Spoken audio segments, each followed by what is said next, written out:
You're watching Flat 6 Media Car Reviews, where you come to watch the Flat 6 Media guys give you all the information you need on the cars you want. We do car reviews, events, products, and give you our take on everything. So please click subscribe and hit that bell so you can stay up to date with our latest episodes.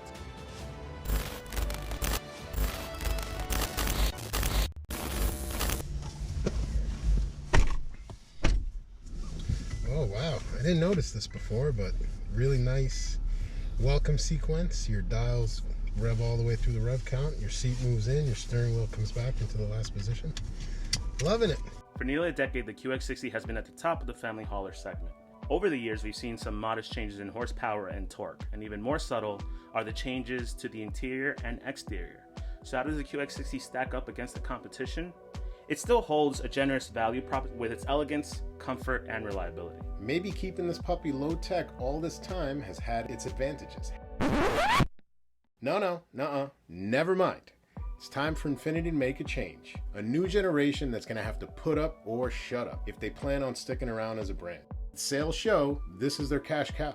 So we have one to kick the tires on. Let's go for a drive, Henry. Let's see what we think. Let's go. Guys, so welcome to another episode of Flat 6 Media. As you can see, it's Nelson and I today. So I am actually the owner of a 2019 Infiniti QX60 and a 2017 Nissan Pathfinder. I've driven the cars for a couple of years now. I do note some very clear differences in the drive, which I will get into. So for this one, it's actually going to be about Nelson's driving impression in this car. He has never driven this or an Infiniti QX60 to begin with, right?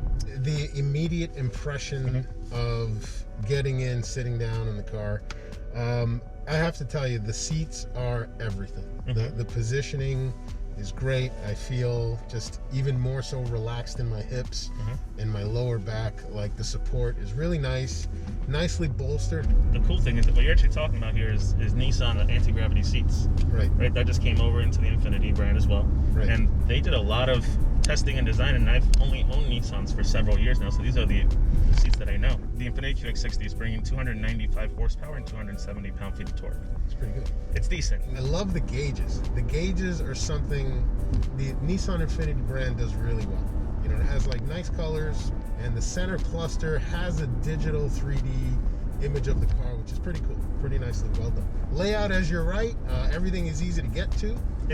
All the buttons are in the right place. You have a lot of buttons, might take a little getting used to. A little dated, but you know what? Everything is in the right place, not very hard, not very distracting while you're driving. And you can control most of it through the touch screen as well. This is a touch screen that it has in the middle.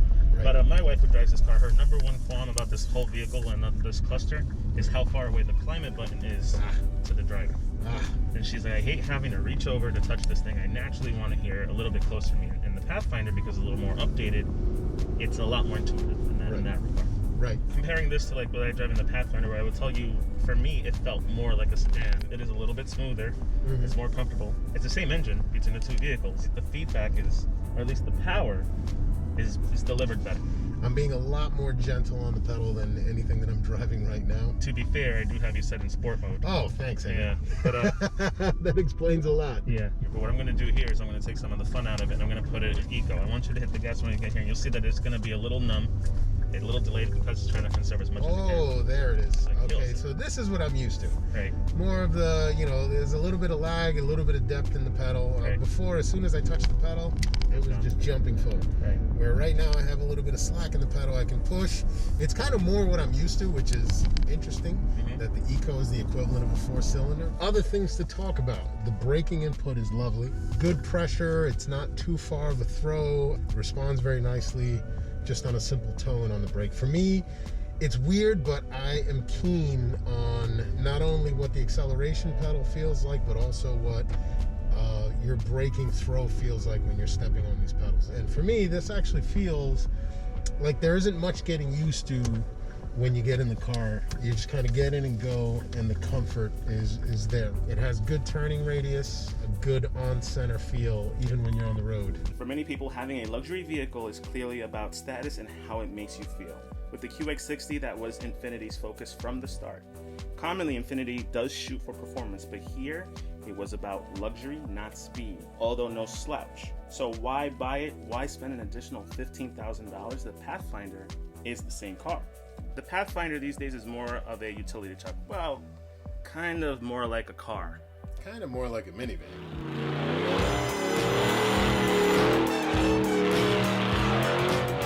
The QX being more sedan-like makes more sense as a luxury vehicle.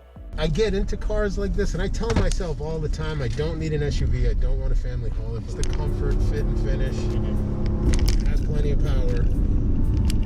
I always kind of feel like, why not? This would be the car that I want to take on a long trip. Yep. It's all there. All the right things are there, and I get it. It only takes about a little bit of driving these things to see what you look for in these cars, and I totally get it. And one of the things that I like that Nissan does with, I think, all of their cars, Infiniti being a subsidiary of such, is the blind spot warning. Right, so as minor as that might be, they have their indicators inside the car right here. I like that far better, and I've driven many cars and I've test driven many cars where they have that indicator mirror outside, and it's very faint. Makes no sense. And I can't see it, but in here, when something is up, you will see it. It will give you the beep. How do you feel about the road noise?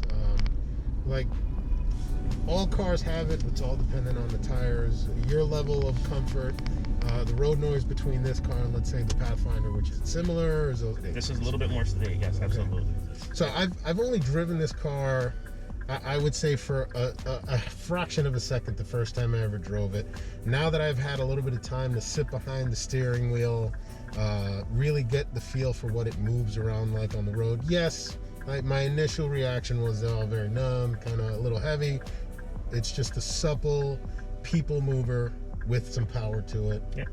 Similar vibe going on to where this is more Audi, Mercedes. It has like a little bit of there's a bit of a deadness, but it's more for comfort than anything. But the critical thing about this being an Infiniti and what you get for it is the value. Yes. And the price point for this is definitely lower for a BMW or an Audi. It's the quality materials and the packaging.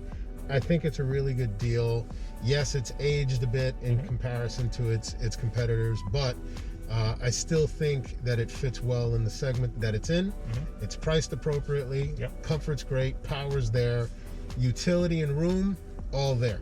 So, kudos to Infiniti, and this was a good purchase, I think. Though it's generally hard for me to admit, I do like big cars. It usually takes a long trip to bring the SUV lover in me out of hibernation. There is a home for every car. Especially when you're spacious, well-styled, and have plenty of ponies under the hood. Infiniti may have some catching up to do, but there's plenty on the table for the family and even the mom and dad date night. If the Pathfinder is any indication, let's see what the monograph brings in 2022. Thanks for watching this episode. It's Henry. And Nelson. See you next time.